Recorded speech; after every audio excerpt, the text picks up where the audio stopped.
Bonjour les premières, correction de l'exercice qui a été donné à la maison. Vous avez un tableau, une matrice des distances concernant non plus l'ADN cette fois-ci, mais la séquence en acides aminés d'une protéine. Ça ne change pas grand-chose à ce qu'on a fait précédemment.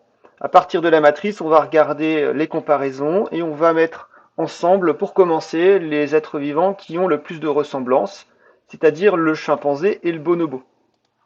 Donc, je vais prendre le chimpanzé et le bonobo et je peux les mettre sur la même, enfin, sur des branches proches. Voilà. Avec le nœud de l'arbre qui sera le plus proche. L'autre animal le plus proche de ces deux-là, c'est l'homme.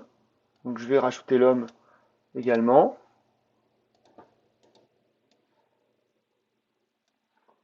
Ensuite, on a l'orang-outan, qui est un petit peu plus éloigné de tout le monde. Et enfin, on va se retrouver avec le maquis, qui est encore un peu plus loin.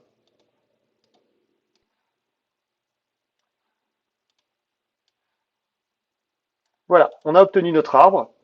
Ensuite, on peut, si on le souhaite, on peut l'améliorer. Par exemple, modifier un petit peu l'emplacement des traits pour avoir une ligne droite. C'est ce qui est préconisé généralement. Tout le monde est sur la même ligne, ici. L'arbre peut se lire de gauche vers la droite, si on le considère comme un arbre d'évolution. On peut le dessiner aussi du haut vers le bas, du bas vers le haut. Finalement, il n'y a pas de sens. Le seul sens indiqué, c'est la lecture des ancêtres communs vers les êtres vivants actuels, qui sont ceux-là.